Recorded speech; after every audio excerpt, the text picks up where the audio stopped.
नमस्कार साथियों। एक लीड जनरेशन जो आप समझते हैं, लीड हम लोग कितना मुश्किल से जुटाते हैं। लीड सुनते होंगे, यह लीड क्या है? ऑडियंस है। यह लीड क्या है? कस्टमर है। लेकिन सरकार के एक आरसीटी भवन जिसके डायरेक्टर होते हैं एलडीएम सर, जो कि हमारे बैंक के शाखा मनिहारी कटिहार में सेंट्रल बैंक की शाखा ज़्यादा है। तो यह आरसीटी भवन जो है उसके एक एलडीएम होते हैं और उनसे हम डायरेक्ट सवाल है कि आपके यहाँ से आरसीटी भवन में हम लोगों ने ट्रेनिंग किया, हम जीविका नहीं है और हमें जीविका से कॉल आता है लोन के लिए, तो आप इस कदर से अगर ऑडियंस को खोज रहे हैं तो आपके इसे एलडीएम को जो है पद को इस्तीफ़ा दे देना चाहिए, क्योंकि आपकी पोल कुछ इस तरह से खोल रहे हैं हम।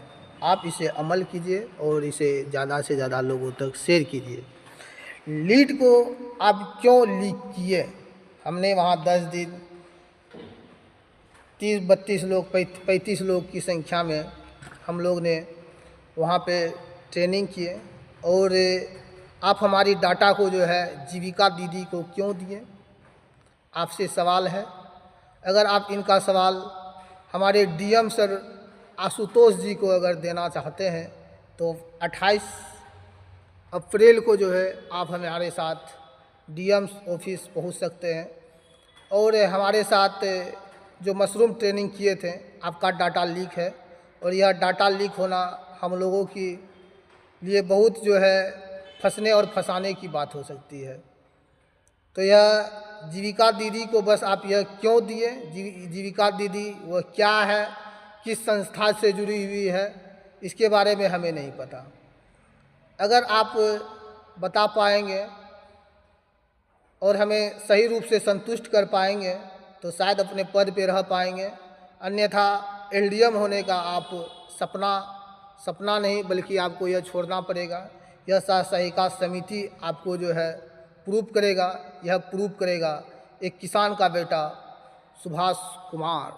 आप लोग इस पे जो है मशरूम ट्रेनिंग के लोग आरसीटी से किए हैं या कोई भी ट्रेनिंग किए हैं, आपका डाटा लीक हो रहा है। आप इस पे सरकार के आवाज़ नहीं बल्कि अधिकारियों पे आवाज़ उठाइए, क्योंकि हमें समझने और समझाने की ज़रूरत है और हमें अपडेट करने की ज़रूरत है। अगर आज हम फंसे हैं तो इन तरह से जिस तरह से जीविका दीदी हमें टॉर्चर कर रही है।